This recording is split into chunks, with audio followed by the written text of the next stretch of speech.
Espero que. Bienvenidos a la 36ª jornada de investigación de la jornada CI categorías organizada por dentro de la FADU.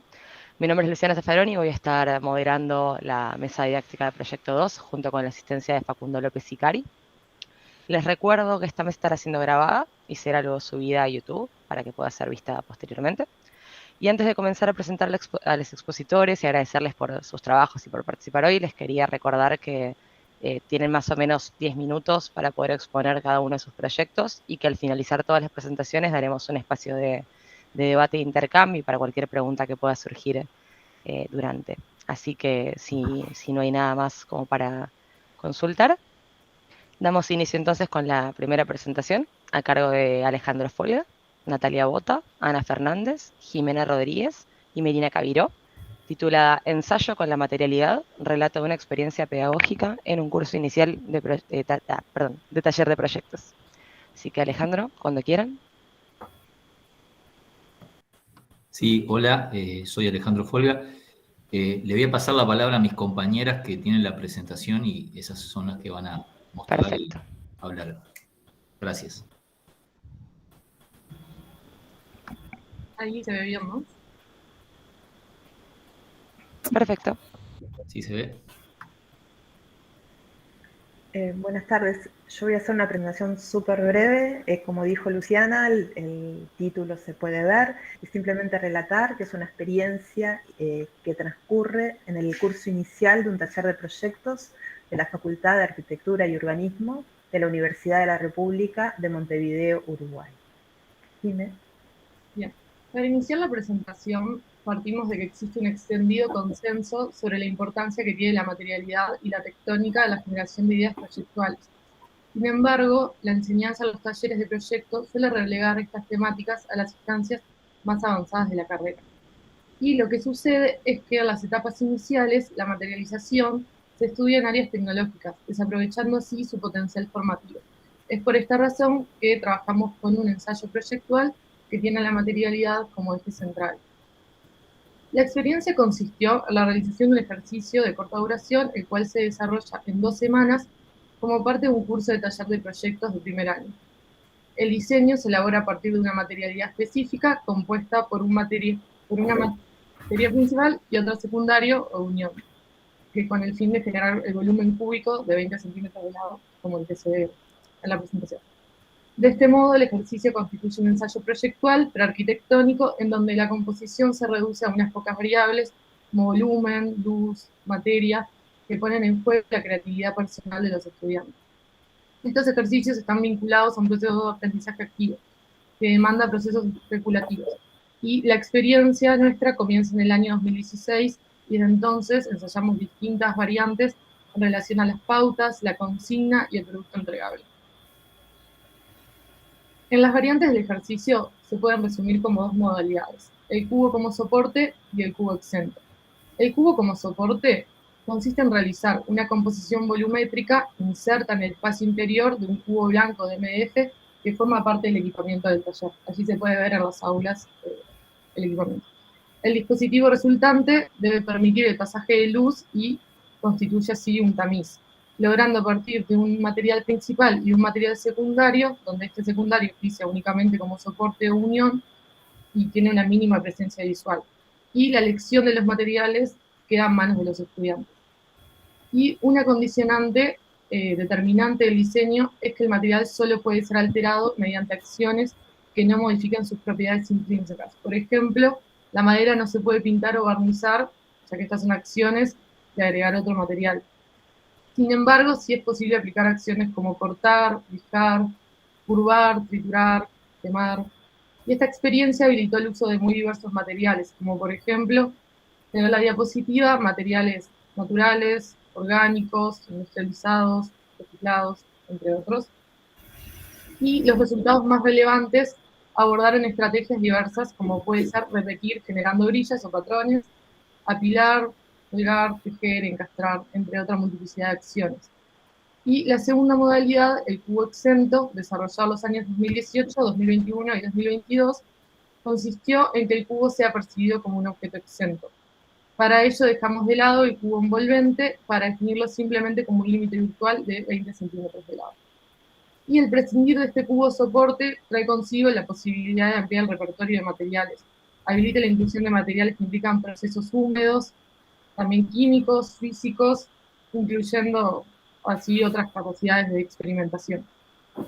Y también se han incorporado nuevas pautas, donde en los trabajos se tiene que incorporar conceptos de lleno vacío, positivo negativo, y transparente, translúcido y opaco.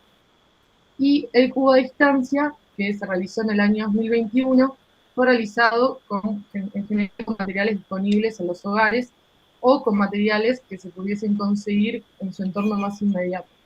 Se produjo así como un predominio de trabajos en los que se aprovecharon materiales de uso doméstico, así como materiales desechables o en desuso, y la condición de no presencialidad nos llevó a incluir una condicionante nueva de diseño, que es el estudio específico de la iluminación natural y artificial. Bueno, elaboramos para esta instancia un mapa conceptual para ilustrar diferentes estrategias proyectuales abordadas en este ejercicio. Este es un gráfico síntesis que interpreta los trayectos realizados por los estudiantes desde una idea inicial hasta un producto final. Con la experiencia de los años, vemos que hay básicamente dos formas de abordar el problema. Desde la idea, muchas veces figurativa, donde se visualiza una imagen final y van buscando a través de acciones y conceptos cuál es el material más indicado para expresar esa idea. La otra es desde la materia, indagando entre las posibilidades tecnológicas y expresivas que tiene un material. El mapa conceptual define entonces un territorio donde se transita entre la idea y la materia.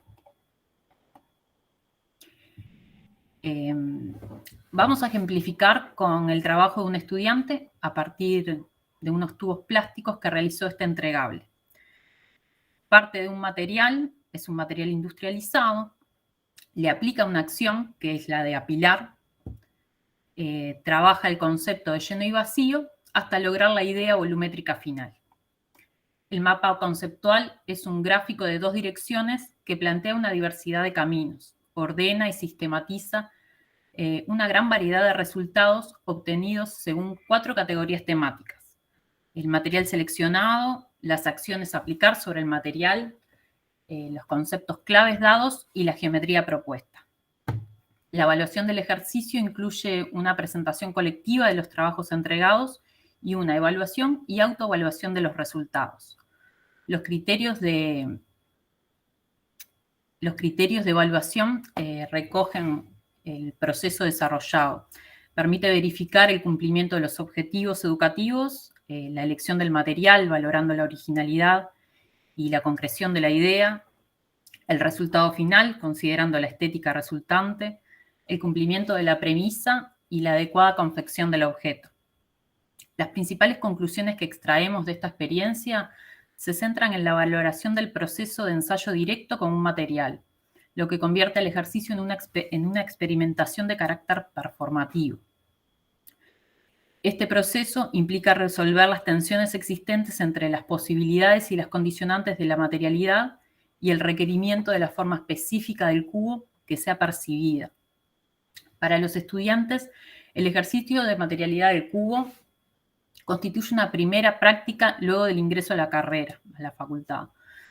Se enfrentan al desafío con conocimientos preuniversitarios y se ven fuertemente condicionados por sus experiencias previas. En este marco, los estudiantes aprenden percibiendo, representando y conceptualizando de manera inductiva, del hecho, la materia, al concepto, o de manera deductiva desde el concepto, la materia, al hecho. Es el equipo docente el que se encarga de explicitar las relaciones existentes entre los conocimientos aprendidos en este ejercicio y el campo disciplinar del proyecto arquitectónico. Para esto se establecen conectores que exponen de forma explícita la relación entre los objetos diseñados por los estudiantes y la arquitectura construida.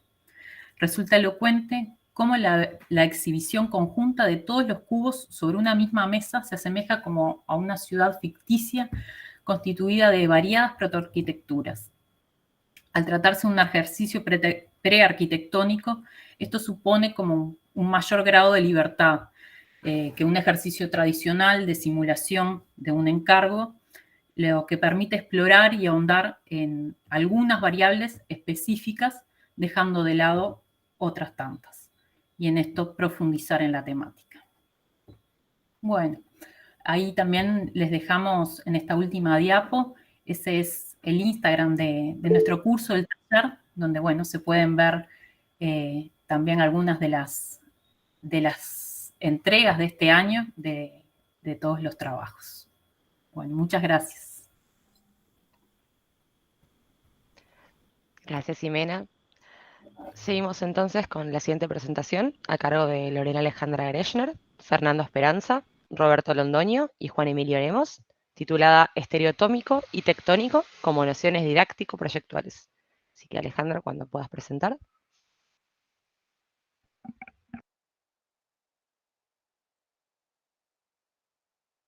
Perdón, dije Alejandra, pero me refería a Javier, disculpen. Ah, perdón. Está bien, Sí. gracias.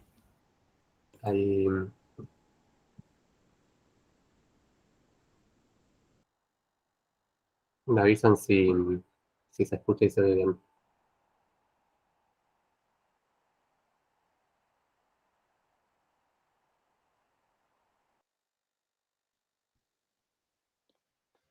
Todavía por acá nada, por las dudas.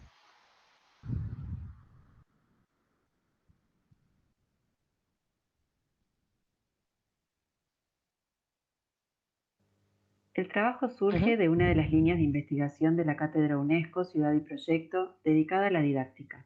Se fundamenta en las posibilidades que presenta el término estereotómico-tetónico como noción opuesta y complementaria que permite múltiples lecturas sobre la base de su relación dialéctica. La presentación consta de 3 partes. Primero, términos para una posible interpretación. Segundo, ejemplos en el arte, arquitectura y en las disciplinas proyectuales. Tercera, formulación didáctica. Lo estereotómico y lo tectónico son 2 categorías originadas en el campo de la arquitectura, adecuadas a los materiales, así como a técnicas particulares. Se puede observar en la naturaleza de forma separada o bien en forma de fusión.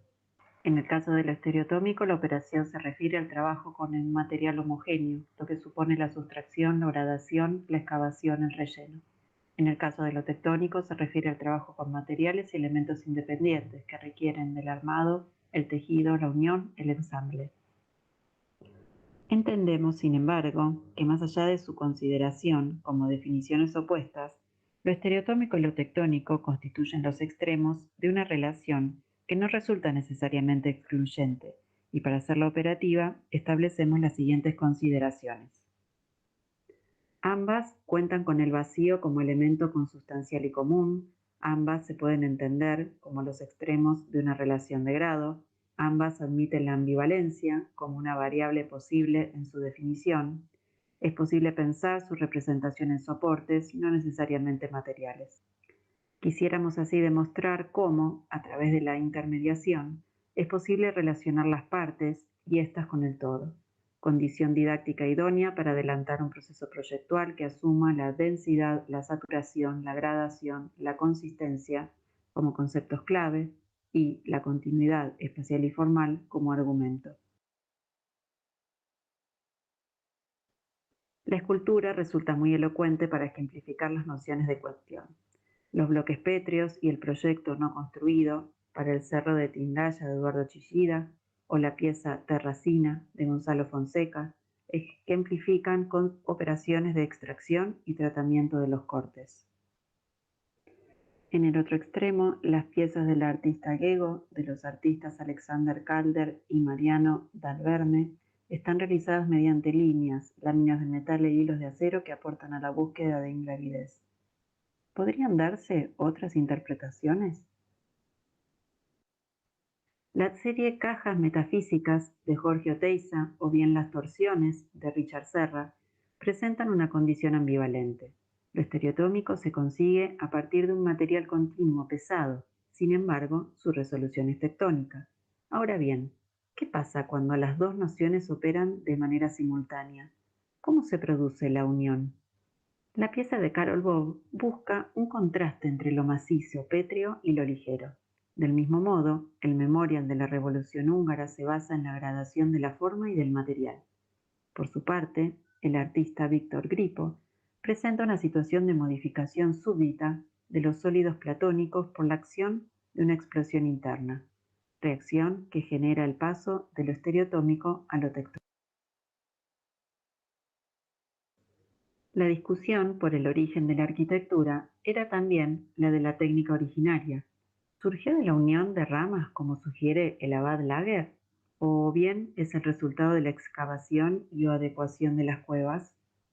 A partir de esto, en el repertorio de obras que comprende la historia de la arquitectura, es posible ver evidencias de estas técnicas arquetípicas. Gottfried Semper, a mediados del siglo XIX, enfoca el problema en la articulación de los elementos asociados a los modos de habitar observables en una cabaña primitiva. Dice Antonio Armesto a propósito: Semper define sin ambigüedad los 4 elementos. El primero es el fuego del hogar, que equivale a la vida que hay que cuidar, mientras que los otros 3, que atienden a su preservación, están vinculados a la noción topológica de delimitación: el terrapleno terraza, estereotómico, el recinto y el techo, tectónico. Por su parte, Alberto Campo Baeza establece unas definiciones claras para cada una de las nociones y argumenta que ambas han sido un importante tema para el pensamiento y la realización de sus propias obras. Se entiende por arquitectura estereotómica aquella en la que la fuerza de la gravedad se transmite de manera continua en un sistema estructural continuo y donde la continuidad es constructiva, es completa. Es la arquitectura masiva, pétrea, pesante, la que se asienta sobre la tierra como si de ella naciera. Es la arquitectura que busca la luz, que perfora los muros para que la luz entre en ella. Es la arquitectura del podio, del basamento, del estilóbato. Es, para resumirlo, la arquitectura de la cueva. Se entiende por arquitectura tectónica aquella en que la fuerza de gravedad se transmite de manera sincopada, en un sistema estructural con nudos, conjuntas, y donde la construcción es articulada. Es la arquitectura ósea, leñosa, ligera, la que se posa sobre la tierra como alzándose de puntillas. Es la arquitectura que se defiende de la luz, que tiene que ir velando sus huecos para poder controlar la luz que la inunda. Es la arquitectura de la cáscara, la del ábaco. Es, para resumirlo, la arquitectura de la cabaña. En Mies van der Rohe se descubren indagaciones expresivas desde estas 2 nociones. El monumento a la Revolución de Noviembre es una resolución estereotómica que contrasta con la osadía tectónica que supuso izar la cubierta de la Galería Nacional de Berlín y apoyarla en tan solo 4 columnas, dispuestas justamente sobre un podio. La ciudad, en términos de su forma, ocupación y modos de representación, ha permitido pensar en grados de densidad, saturación y continuidad. Por otra parte, la construcción de infraestructura de las redes sanitarias, energéticas y de transporte forman un sistema de base subterránea, estereotómica, que a su vez da sustento al sistema tectónico de las construcciones verticales en todas sus escalas. La modificación tectónica del paisaje puede verse en el terraceo de los Tayrona para lograr superficies planas, mientras que la operación tectónica resulta en las líneas de piedra en la península de Dingle, Irlanda. 2 proyectos de Miralles nos ofrecen ejemplos de fusión de las nociones aplicadas en el paisaje: Campo de Tiro y Cementerio de Igualada. Con el propósito de ampliar las interpretaciones, consideramos las demás disciplinas proyectuales. Los ejemplos, en algunos casos, antes que respuestas directas, son analogías, metáforas, que aluden a las nociones en cuestión. En el diseño industrial encontramos la versión del sillón BKF original en hierro y cuero, en contraste con la reinterpretación que hace Blas Doberti al convertirlo en una pieza monolítica de hormigón. En el diseño de indumentaria pensamos en los revestimientos especiales que buscan la densidad del tejido, en oposición al armado de prendas mediante capas. En el diseño de imagen y sonido, la condición continua y envolvente de los panoramas parece resultar opuesta al ejemplo del humano perfecto, lograda mediante cortes permanentes. En diseño gráfico, lo estereotómico se podría ver en piezas que se basan en un predominio del peso de la tipografía y su opuesto se presenta en la forma inestable dinámica que rompe el intento de lectura sintética.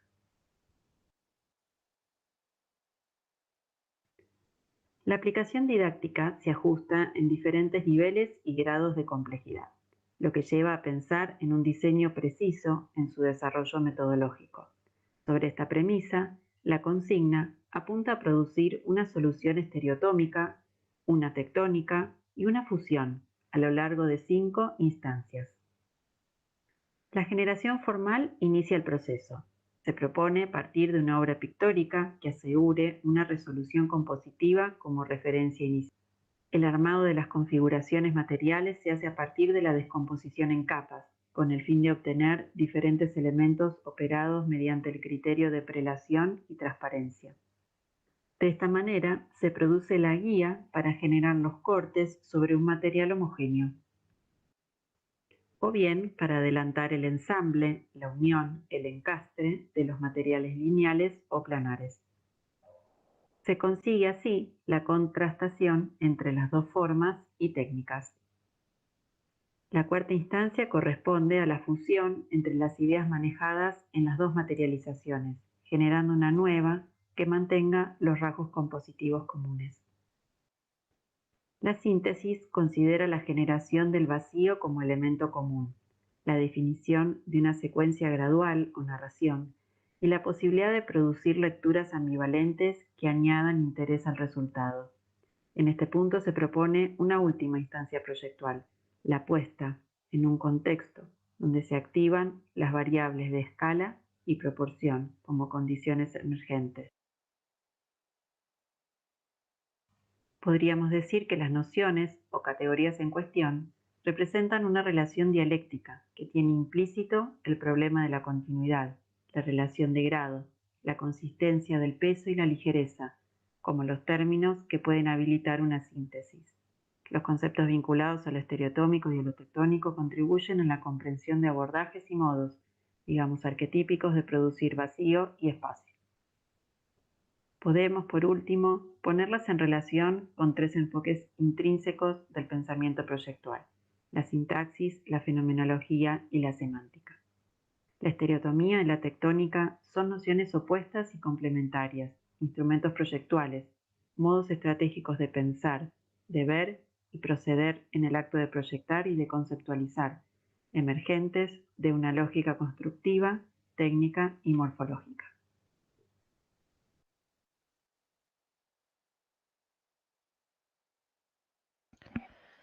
Bueno, agradecemos también entonces a Javier por proyectarlo y pasamos entonces a la siguiente presentación a cargo de Marco Sanguinetti, Laura Cherny, María Egan, Melina Noguera, Sebastián Paroy, Ana Sequeira Sadi y María Varela, titulada Diseño Industrial con Biomateriales, la transferencia a la enseñanza en el taller de diseño y la conceptualización morfológica como aporte de instrumentos operativos.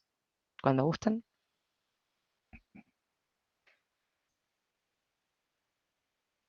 Bueno, creo que ahí están viendo, ¿no?, la presentación. Bien. Sí, sí. Bueno, perfecto. Un momento que acomodo un poco el tamaño de la pantalla. Ahí está. Bueno, todos estos nombres que recién mencionaste corresponden al equipo de investigación de la cátedra Sanguinetti, de la cual yo soy titular, del taller de diseño industrial, y también integrantes del equipo de investigación de la cátedra Muñoz, de la materia morfología, ambas materias en la carrera de diseño industrial, de la FADU, de la UBA. En esta presentación me van a acompañar Laura Cherny, que es JTP en el taller de diseño 1 de nuestra materia, y Analia Sequeira, que es docente en la materia morfología. Pero sé, porque los he visto recién en el Meet, que el resto de los integrantes de los equipos están acá presentes, incluida, por ejemplo, Juana Albelo, que está en este momento en Australia. Así que es un honor que nos acompañe, porque imaginamos que el horario para ella no debe ser el más cómodo. Y está María Varela, que es JTP de Morfología 3 en la Cátedra Muñoz también. Bien, sí. Bueno, lo que vamos a contar es la experiencia que estamos haciendo con este proyecto de investigación que está sentado en la Secretaría de Investigaciones y que próximamente también va a vincular al equipo de investigación de la Cátedra Muñoz de Morfología. Por eso nos parece interesante hacer esta presentación en conjunto. Para nosotros, el hecho de vincular dos cátedras en un proyecto de investigación, ya por el solo hecho de vincularnos, representa un gran avance, de algún modo una innovación. Estas son imágenes de testeos de biomateriales que realizó Juana desde Australia. Nosotros venimos desde hace algunos años trabajando en el taller de diseño industrial en ejercicios que implican el diseño con biomateriales, pero sobre todo destinando una gran etapa muy larga al diseño de los materiales propiamente dichos. Esto surgió en nuestra cátedra, que es una cátedra donde los estudiantes ejercitan el diseño de productos, como si fueran simulacros de proyectos muy diversos, de distintas escalas y distintas formas de abordaje sobre el diseño industrial. Sobre todo, solemos abordar los nuevos escenarios para nuestra disciplina. Muchos de esos escenarios incluso no implican el diseño de productos físicos, ¿no? Pero bueno, en los últimos años veníamos notando que los estudiantes se encuentran un poco distanciados del contacto con la sensibilidad material, probablemente afectados por el uso de impresoras 3D para la realización de las maquetas. No sabemos muy bien el motivo exactamente, pero es cierto que el desarrollo de una sensibilidad material en los estudiantes de diseño industrial nos pareció algo que había que abordar en estos días, en estos años. Y empezamos a realizar ejercicios con materiales específicos con los cuales había que diseñar para que pudieran profundizar en el uso de esos materiales, hasta que finalmente avanzamos al punto de considerar que podíamos trabajar en el diseño del material, ¿no? Por eso encaramos el diseño de biomateriales, recortando un poco el espectro de los biomateriales a los bioplásticos, que nos daban la posibilidad de trabajar con elementos que están disponibles para nuestros estudiantes en nuestra ciudad. Incluso hasta hemos resuelto la posibilidad de contar con esos recursos durante el periodo de pandemia, con las clases virtuales. Y este ejercicio para nosotros implicó un nuevo desafío metodológico, porque por supuesto que diseñar biomateriales requiere de una metodología específica que tal vez no coincide con la metodología que solíamos utilizar cuando se diseñan productos más tradicionales. Así que nuestro proyecto de investigación se basa principalmente en el desarrollo de un método acorde al uso de biomateriales en el diseño de los biomateriales y luego en el diseño de los productos con estos materiales diseñados. Entre las principales cosas que hemos desarrollado en estos años para abordar estos ejercicios con biomateriales están estas fichas que permiten a los estudiantes entender qué tipo de documentos deben presentar en el desarrollo de cada etapa, ¿no?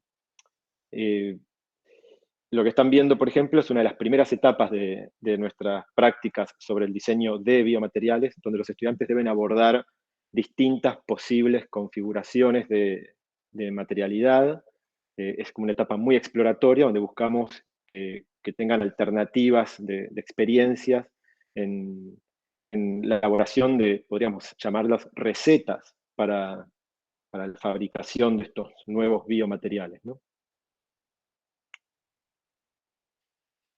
Luego nosotros profundizamos mucho en las distintas posibilidades que da un material con el cual los estudiantes decidan seguir trabajando. En este caso, vemos un ejemplo de un estudiante que decidió trabajar con residuos de café, y entonces nosotros con estas herramientas que elaboramos, lo que les estamos pidiendo es que desarrollen, en este caso, por lo menos 9 formas diferentes de usar los residuos de café como biomaterial, ¿no? Sí, perdón, Marco. Sí. Una cosa que es importante... Hola, ¿qué tal? Buenas tardes a todos. Una de las cosas que es importante es que todas las fichas van profundizando en ir haciendo convergencia en la elección de un material. Primero exploran varios materiales. Estoy afónica, por eso hablo de este modo.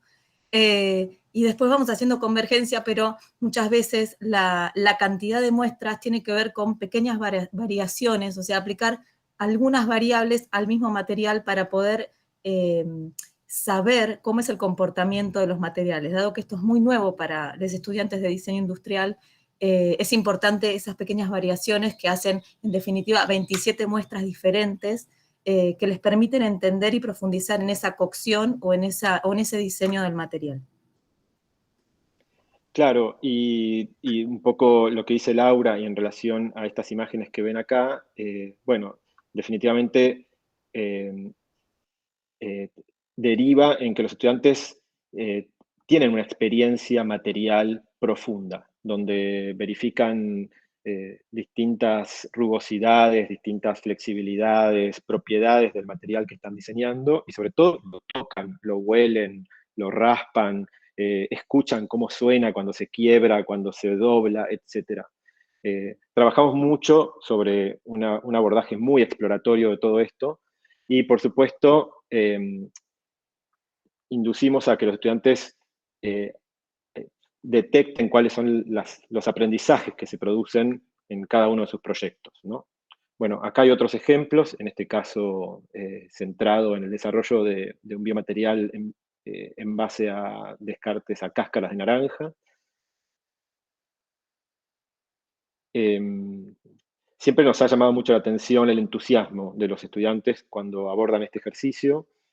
Finalmente, para ellos también es un gran descubrimiento, y para nosotros, por supuesto, que un diseñador industrial pueda diseñar el material con el cual después va a diseñar los productos, ¿no? Finalmente existe esta instancia, como la que se ve en las imágenes, de diseño de un producto fabricado en base al material diseñado previamente. Y bueno, toda esta experiencia en el taller de diseño industrial ha sido muy enriquecedora para los docentes, para los estudiantes, y en estos últimos tiempos estamos compartiendo, intercambiando estos temas con nuestros colegas del área de morfología, ¿no? Así que les dejo lo que sigue. Sí, nosotros desde el área de la morfología, lo que proponemos hacer, en principio, ahora ha ido mutando la investigación, pero en un principio, frente a toda esta cantidad de datos, esta cantidad de resultados de la experimentación de los estudiantes, proponemos como... ¿Me pasás la siguiente diapositiva? Ahí está. Proponemos como empezar a usar conceptos del área de la morfología para empezar a clasificar un poco esta producción y hacerla más disponible a la hora de emprender el diseño de un producto. Entonces, armamos como dos grandes conjuntos de variables a observar.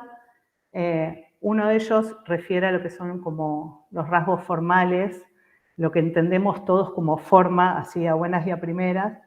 Entonces tenemos, por un lado, las tipologías. No es una clasificación desarrollada para este ejercicio ni por nosotros, sino que lo tomamos del sistema de figuras de Doberti. Pero bueno, ¿me das otra diapositiva?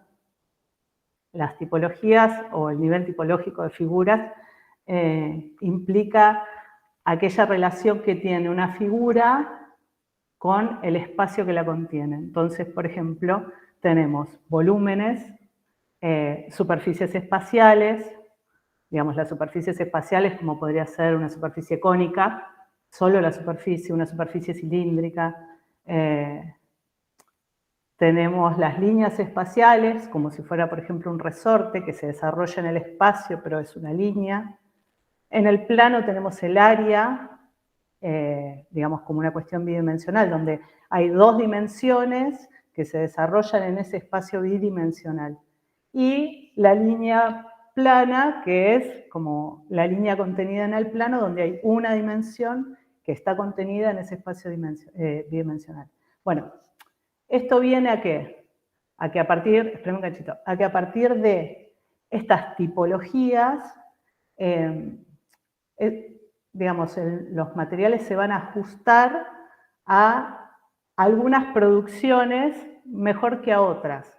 Es decir, si yo puedo generar con mi material una superficie espacial, puedo considerarlo apropiado para, no sé, resolver la pantalla de un elemento de iluminación.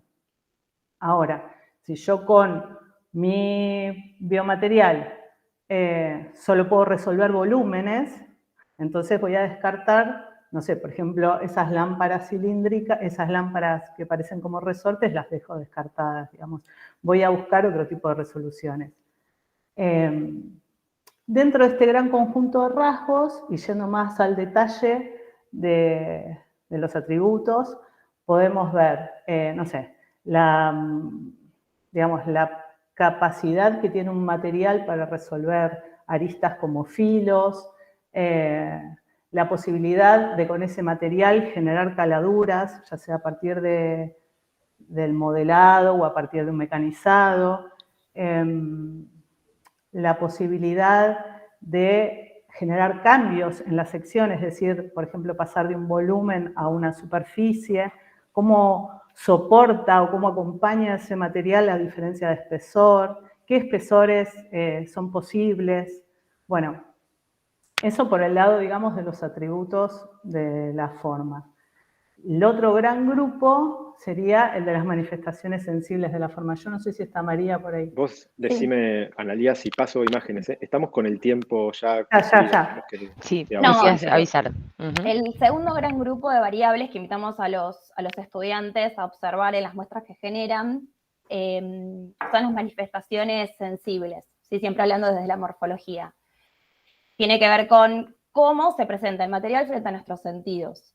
¿Sí? Son el color, la textura, la cesía. La cesía tiene que ver con la percepción que genera la dispersión de la luz sobre el material, ¿no? Entonces da la apariencia de translucencia, de transparencia, de la cualidad de mate, por ejemplo. Entonces, cuando el estudiante observa la muestra, la analiza, puede decidir si el material es adecuado o no, por ejemplo, para desarrollar el diseño de un artefacto de iluminación de acuerdo al grado de translucencia que presente.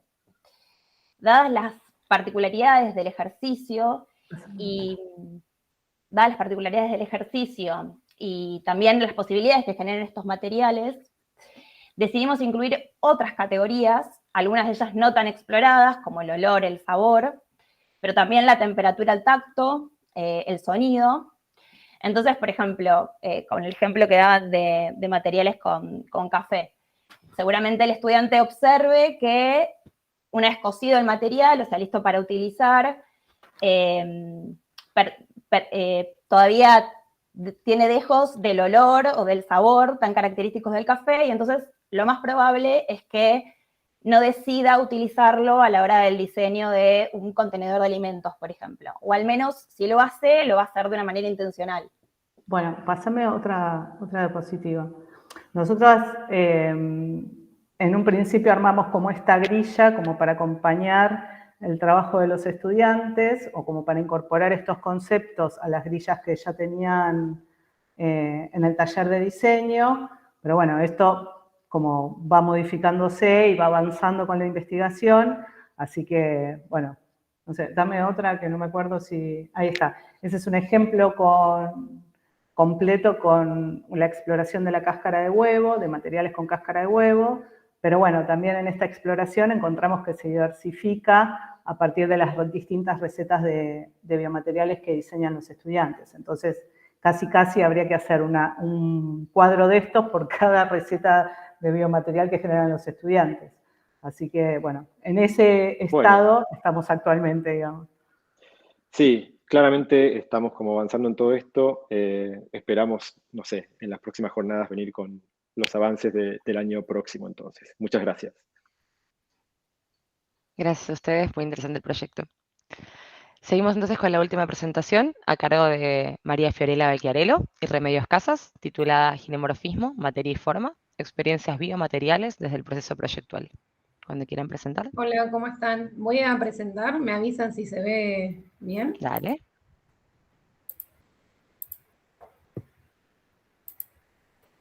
Ahí estoy compartiendo. Perfecto. Reme. Reme, no te estamos escuchando. Disculpen. Bueno, ¿cómo están?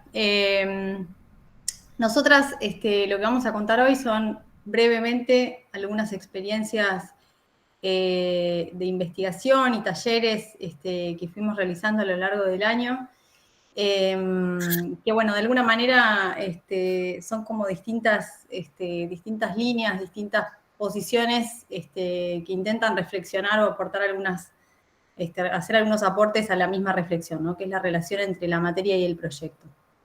De alguna manera, a este equipo que integramos con FIO, las dos somos docentes del área de arquitectura, además del área de teoría y de historia, así que estamos permanentemente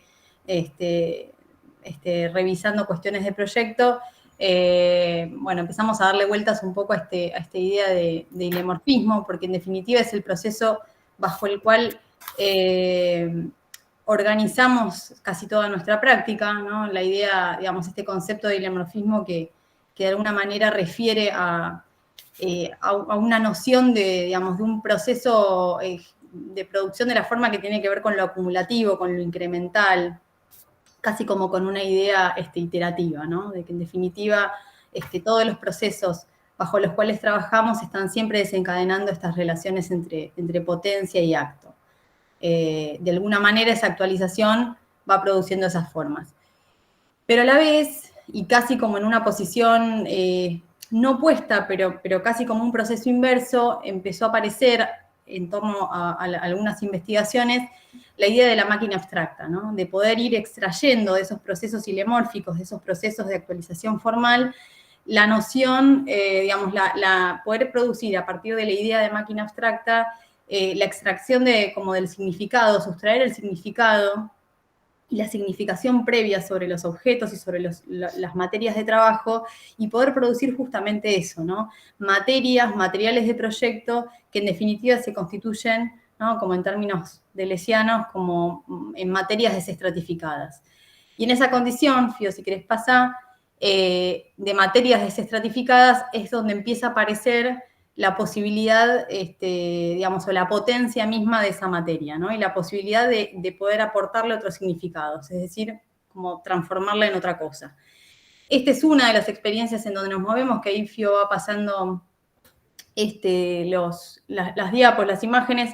En definitiva, y ahí un poco en esa imagen se resume, es una experiencia de reconocer un fragmento de una obra, un componente material, que tiene implícitas piezas y leyes de articulación de esos componentes, y a partir de ciertas operaciones sobre esas articulaciones se desencadenan como estas máquinas que vemos acá, ¿no? Que son todas esas versiones. Esta es alguna en algún detalle.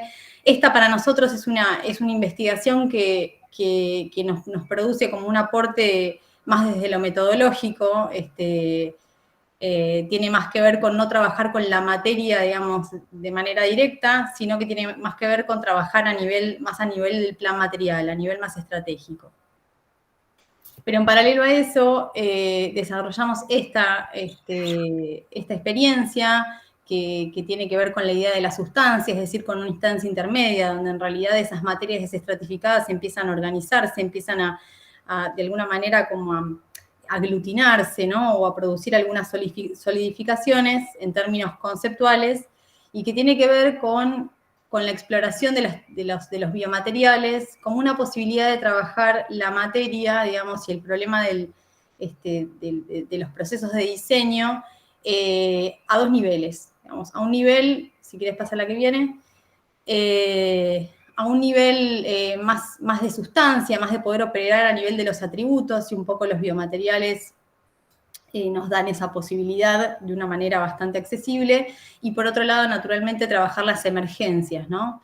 Formales de cada una de estas organizaciones. Porque en definitiva, para nosotras, esa condición material tiene que ver con esta idea de potencia, ¿no? De que cualquier elemento, ¿no? Y un poco volviendo a lo de las máquinas, sustraído de su sistema de significación original, puede convertirse en otra cosa.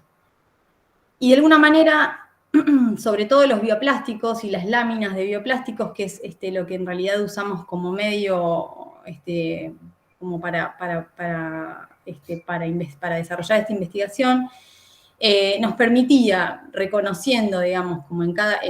los bioplásticos suelen tener esta composición, esta es una composición como muy genérica, pero lo que nos interesaba a nosotras de esta composición es entender que en cada uno de esos componentes y la manera en la que, digamos, los procesos que le íbamos aplicando a estos componentes, podíamos trabajar a nivel de los atributos, es decir, poder diseñar atributos, poder trabajar las condiciones de transparencia, las condiciones de maleabilidad, de texturas, de espesores, ¿no? Y nos parecía interesante que para nosotros que en general estamos acostumbrados a trabajar sobre instancias, digamos, sobre materiales que ya están consolidados y que naturalmente ya tienen como esa carga de significación más efectiva y establecida, poder trabajar a esta escala nos parecía una condición bastante interesante. Sobre todo porque, y ahora es un poco lo que va a contar Fío, empezaban a aparecer ciertas emergencias formales y geométricas a partir de estas experiencias que nos parecían un campo... si querés seguir, Pío. Bien, bueno, entonces en este marco, como comentaba Reme, nosotras empezamos a hacer algunas experimentaciones, entendiendo el workshop como una herramienta para generar conocimiento, ¿no? Para generar experimentaciones. Lo hicimos en la Facultad de Arquitectura de acá de La Plata, nosotros somos del Laboratorio de Investigación Proyectual de la UNLP, y estas son algunas de las experiencias que a partir, por ejemplo, de no sé, la primera, a partir de generar algunas presiones con esos hilos que son como externos a la pieza, cómo empieza a tener esta condición de comportamiento externo, de performance, cada pieza que las estudiantes fueron explorando, ¿no?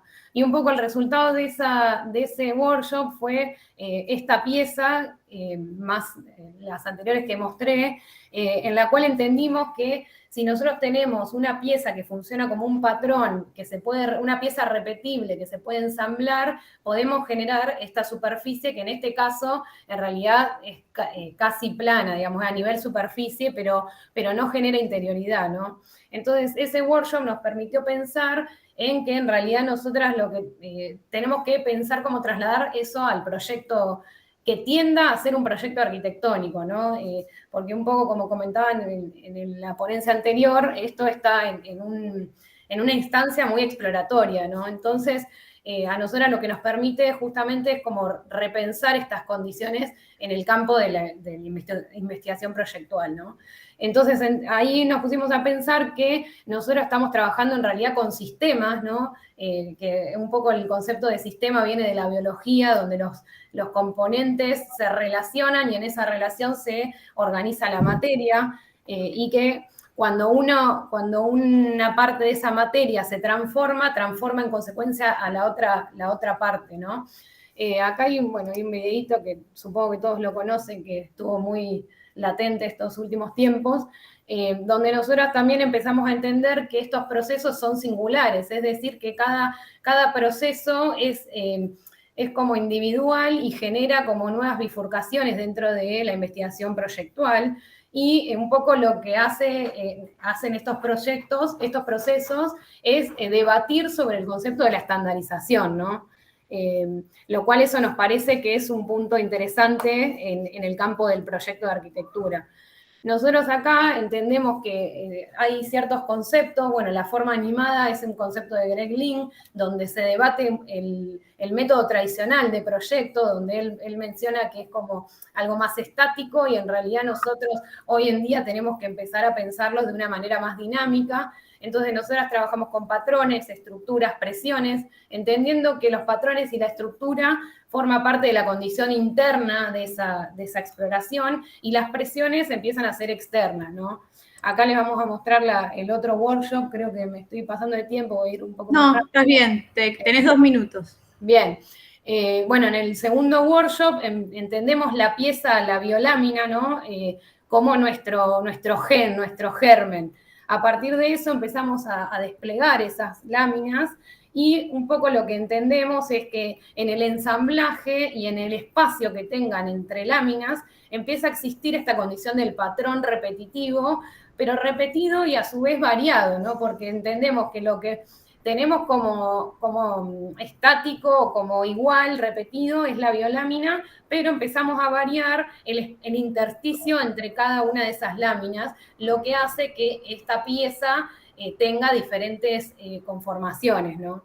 Un poco acá lo que mostramos son esas presiones externas, que son estos hilos de donde suspendimos esta instalación, y empezamos a ver que esas presiones externas actúan como vectores que modifican esto que en un primer momento es una pieza más como laminar, ¿no?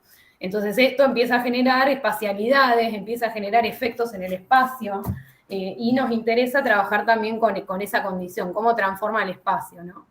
Bueno, este video lo voy a pasar rápido, es un poco mostrar la experiencia. Acá tenemos otra experiencia dentro de estas experiencias biomateriales o materiales. Esto es el resultado de un curso de posgrado que estuvimos formando parte, donde la consigna era, a partir de un material que no tenga que ver con la arquitectura, empezar a entender, que no tenga representaciones previas en la arquitectura, empezar a explorar cuáles son las cualidades, los atributos, qué permite hacer ese material sin la necesidad de recurrir a otro material, ¿no? Esto es de un alumno de ese curso, Simón, donde él empieza a explorar, bueno, ¿qué pasa si yo mojo ese algodón? ¿Qué pasa si lo mojo y lo meto al horno, ¿no? ¿Qué pasa si le genera una torsión? Bueno, y todo esto, en realidad la resultante es acercarnos a lo que sería como el deslinde de una porción de espacio, que en este caso es una escala objetual, pero bueno, nos interesa como la aproximación al proyecto de arquitectura desde ese lugar, ¿no? Y esto, lo último, y ya termino, es una experiencia proyectual que hicimos en un taller de la maestría en proyecto de la facultad nuestra, de la FAU, en donde se trabaja también con tierra y con bioplástico, donde se entiende que a partir del moldeo y de entender que hay algo que en este caso la tierra es el molde y el bioplástico es lo que se vierte por encima, cómo eso en realidad nos permite empezar a explorar nuevos comportamientos de los elementos y como resultante nuevos comportamientos del espacio, ¿no? Entonces nos interesa un poco trabajarlo en ese sentido, donde podemos empezar a explorar nuevas formas, nuevas lógicas del espacio, ¿no? Como entender que no hay una forma a priori, sino que el material es lo que nos permite llegar a esos resultados, ¿no? Entonces, para nosotras diseñar un material es diseñar potencia espacial, potencia material, potencia expresiva, potencia experiencial, ¿no? También. Entonces, bueno, eso es un poco medio rápido, pero es nuestra experiencia con los biomateriales y con la materia y el proyecto. Muchas gracias. Gracias. Gracias, Fiorella, gracias, Remedios. Bueno, ya dadas todas las ponencias de hoy, damos espacio bueno, justamente un espacio de intercambio, si hay alguna consulta o algún tipo de comentario que quieran hacer, aprovechando que siguen acá todos los equipos.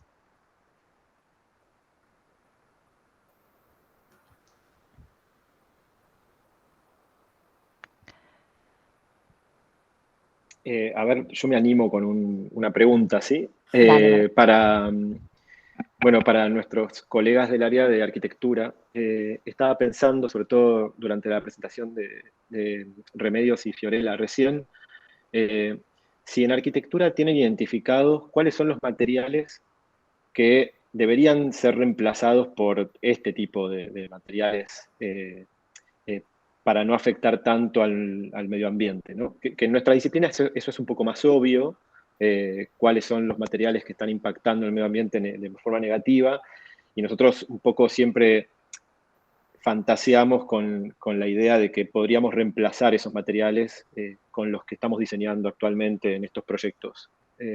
Pero no tengo muy claro cómo sería eso en arquitectura, o sea, en la construcción, ¿no? Básicamente.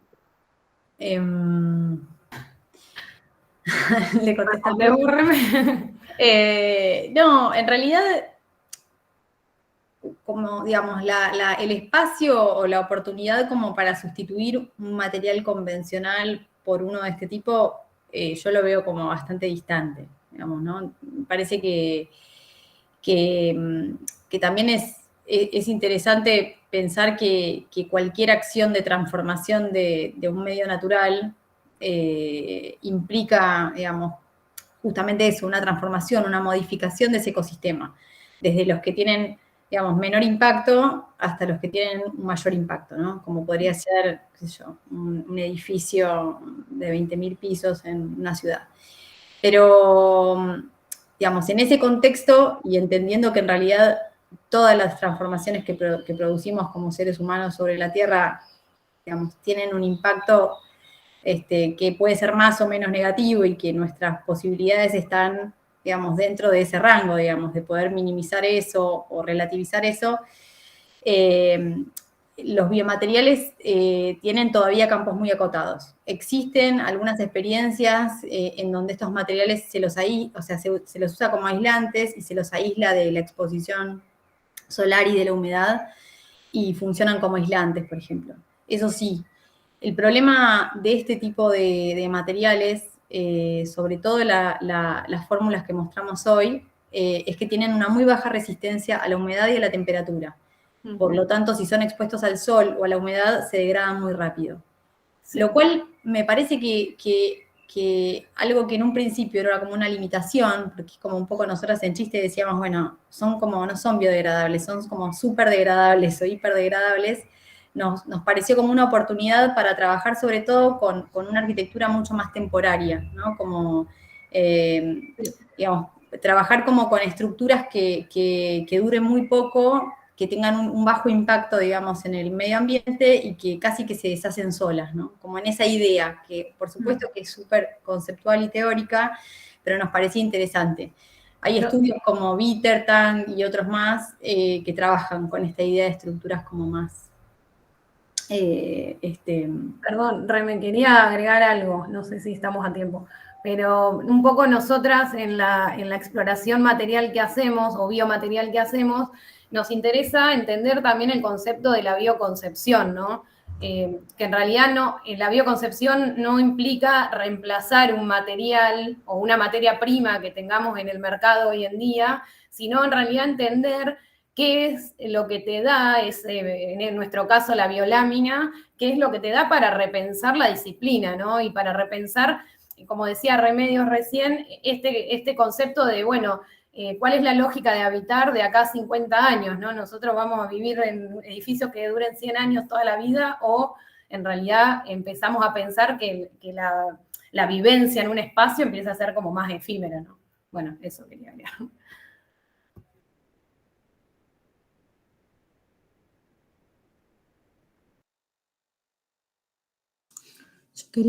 Yo quería hacer un comentario también, perdón, mi voz es tremenda. En relación, bueno, felicitaciones a todos por lo que expusieron.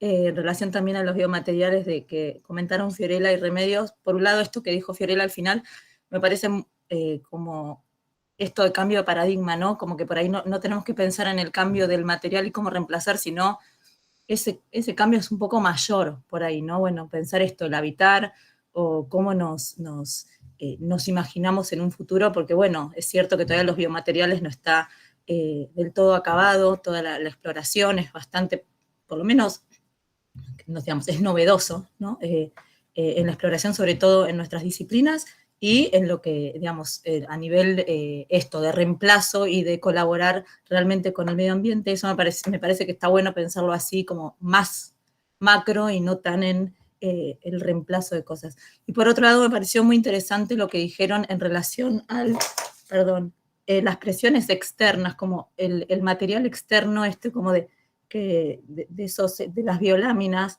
y cómo eso modifica también al material. Lo digo porque nosotros en la facultad, sobre todo en el trabajo práctico, trabajamos con materiales externos como ayudadores de los productos que vamos a hacer, Y esto que ustedes contaron modifica también un poco eso, ¿no? Como que por ahí el material externo es parte también de esa estructura, como no algo que ayuda, sino que compone el diseño. Nada, es un comentario nomás, no es pregunta, nada. Como me pareció muy interesante esa concepción también. Gracias.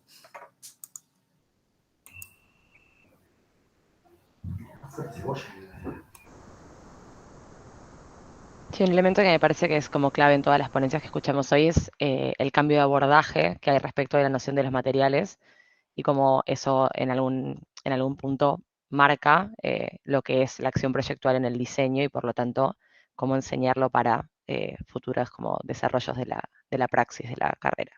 Entonces me parece que es como un punto interesante entre todas las distintas como aristas que se pueden abrir de lo que vimos hoy y cómo los materiales en algún punto pueden ser el punto de partida o en algún punto también a dónde apuntamos. O sea, no solamente lo que nos limita o condiciona justamente la praxis. Me parece algo muy interesante entre todas las distintas como exposiciones que hubo.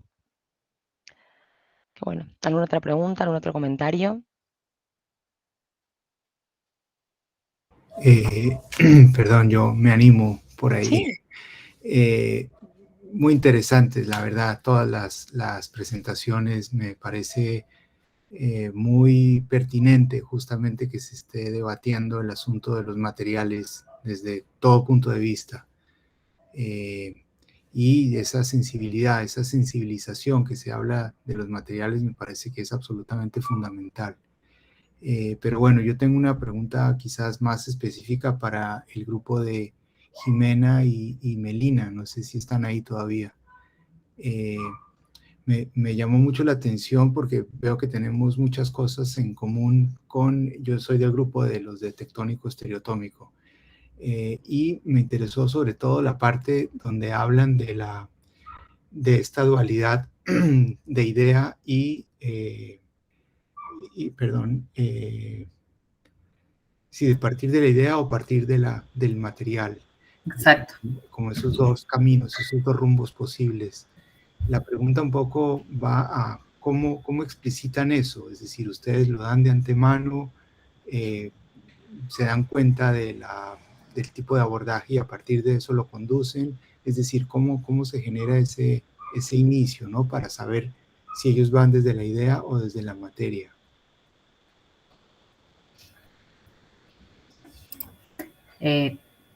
¿Voy yo?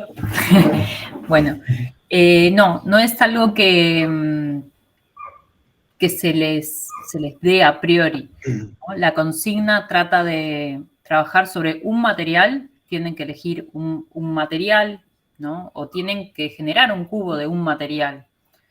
Entonces ellos deciden, cada estudiante decide su camino. Esa dualidad que se presenta entre de la idea a la materia o de la materia a la idea es como una conclusión o como la metodología más aplicada por ellos, ¿no? Es como en el correr de los años vemos que siempre sucede eso, o van de una idea a la materia, ¿no? Y trabajan desde una idea que, como decíamos, casi siempre es figurativa, se imaginan algo y van probando en un material y muchas veces, la mayor parte de las veces son materiales sumamente inapropiados porque son lo que tenían o lo que... Entonces a partir de esa idea se trabaja, se elabora y llegan a un material o por el contrario traen un material que era lo que tenían o algo que se les ocurre. Sobre todo en la pandemia fue justamente muy, muy notorio eso de que era lo que tenían a mano, ¿no? Y ahí fue que creo que se ve en alguna de las fotos, se vio, se hicieron maquetas de fideos, maquetas con arena, maquetas con palito, ¿no? Con lo que había en mano en el lugar del país en donde estaban, porque justamente con la pandemia además sucedió eso, que no estábamos en facultad, sino estábamos desparramados por todo el país. Y bueno, y se trabaja desde un material hasta llegar a una idea. No hay nada en la consigna de trabajo que indique eso. Sin embargo, año tras año es lo que vemos que sucede en general. Puede haber alguno más perdido que, como siempre, ¿no? Sí, sí. Pero son como los dos procesos sumamente claros que se dan. Buenísimo.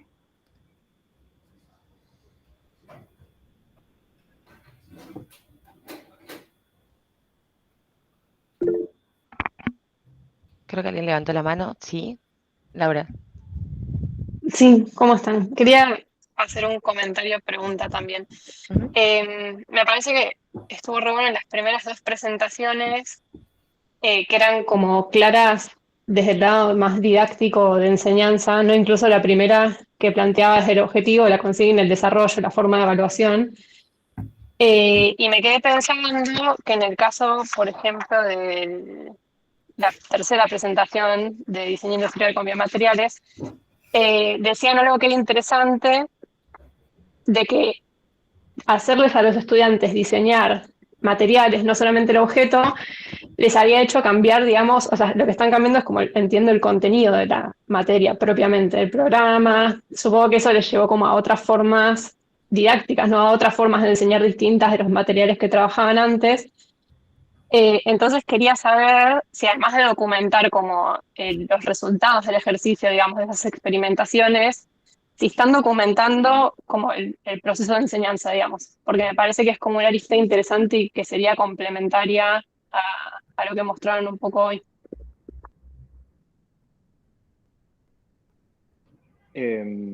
Bueno, básicamente nuestro proyecto de investigación está centrado en eso, en cómo es todo este proceso que estamos llevando a cabo en los talleres de diseño, porque sí, para nosotros es como una dinámica distinta en el diseño de un proyecto como un poco a las estrategias didácticas que solíamos atravesar.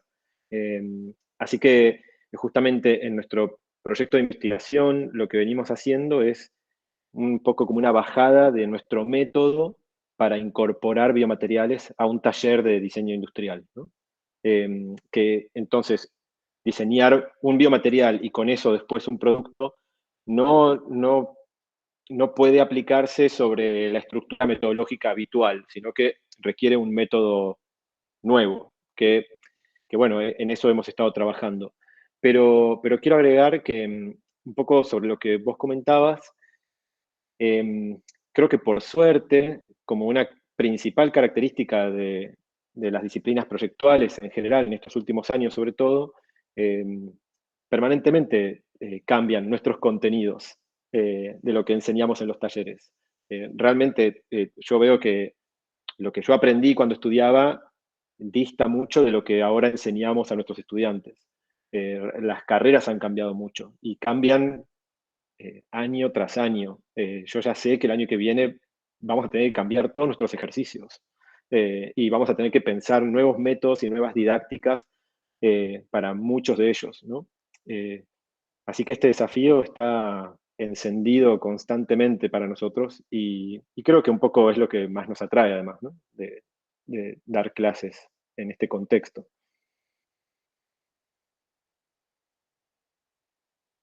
Perdón, y agrego que, sobre todo cuento todo esto porque sé que Laura está muy afónica y seguro ya tiene muchas cosas para contar sobre esta pregunta que hiciste, Laura. Agrego que también hay mucho en nuestro proyecto para contar acerca de cómo evaluar estos casos, porque son claramente muy exploratorios, entonces requieren una evaluación especial y hay mucho para contar también acerca de los resultados. Obviamente hemos resumido lo que teníamos para mostrar, ¿no? Pero los resultados en los aprendizajes son muy llamativos para nosotros en el trabajo con biomateriales. Realmente en los estudiantes se ven resultados que nos ponen muy contentos, sobre todo de una toma de conciencia sobre las cuestiones medioambientales y hay mucho entusiasmo al abordar estos temas. Me parece que cuando trabajamos sobre un tema así, también verificamos que tenemos que estar muy atentos a los nuevos escenarios del diseño, porque son los escenarios que tenemos que abordar, son los escenarios que nuestros estudiantes están esperando que abordemos. Así que también trabajar con biomateriales nos ha generado un impulso para abordar en otras áreas otros temas que también resultan muy rupturistas por ahí, en relación a cómo se venía enseñando diseño industrial en nuestra facultad.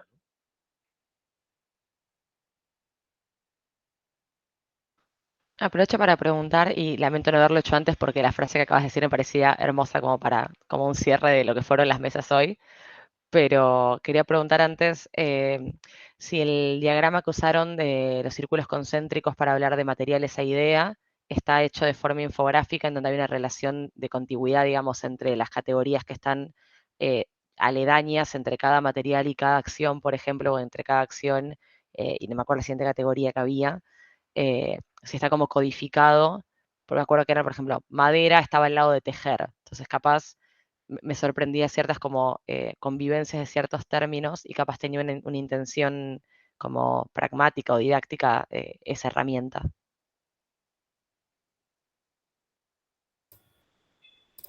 Los círculos concéntricos iban marcando las distintas como categorías por las cuales este círculo lo hicimos, realmente este esquema lo hicimos como para sintetizar un montón de cosas que nos costaba en 10 minutos o en un texto. Entonces justamente nos pareció apropiado como para sintetizar procesos que son además bastante como complejos o diversos por sobre todas las cosas. Entonces cada círculo tenía una de las categorías y por eso decíamos, ese esquema se puede, o ese mapa conceptual que va iba desde la idea como hacia el producto final o viceversa, transitaba esos círculos. El exterior, si mal no recuerdo, es la materia, la acción que se le aplicaba o una acción que se le podía aplicar a la materia. La tercera era, a ver que me ayuden. El contenido, los conceptos. Los conceptos o palabras claves que se le dan a los estudiantes en la consigna. Y la última era lo que tenía que ver con lo geométrico, lo formal. ¿Ah? Y básicamente es como representativo, porque eso podría ser amplísimo, de hecho lo es, y era como una manera de mostrar cómo de la idea hasta el producto final, o desde el producto final hacia la idea, transitaban diversos caminos cada estudiante.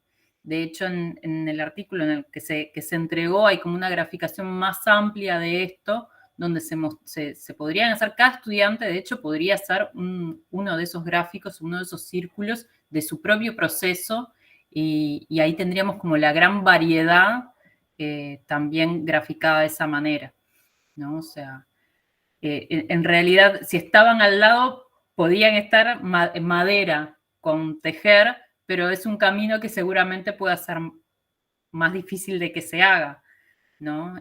Ahí nosotros nos imaginábamos como cada uno de esos círculos girando en sí mismo, como para, o girando en torno a la idea, ¿no? Como para ir encontrando cada estudiante su propia trayectoria hacia el producto final. No sé si quedó claro.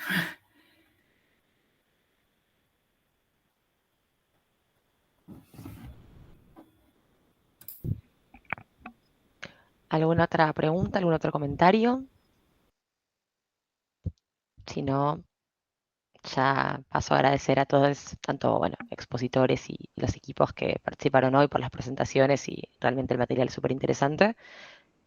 Yo quizás algo muy cortito, que me parece que estuvo, todos lo hemos nombrado y todos lo han puesto, pero me parece que también lo que rescato como vinculación de todo lo que se presentó, que me parece súper interesante, es el esmero que desde todos los cuerpos docentes estamos también como poniéndole a entender los procesos de proyecto, los procesos de aprendizaje. Me parece que en el desarrollo de los biomateriales que comentaban tanto, me parece que tienen tanta fuerza y tanta potencia entender, y que ellos transiten y sean conscientes del proceso que llevan adelante más allá del producto al que pueden llegar o no.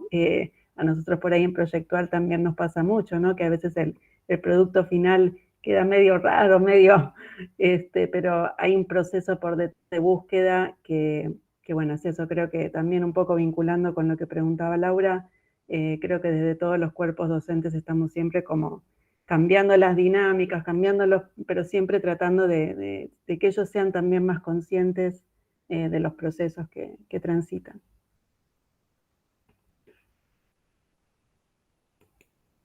Sí, me parece un buen resumen como de la situación de la mesa, está buenísimo.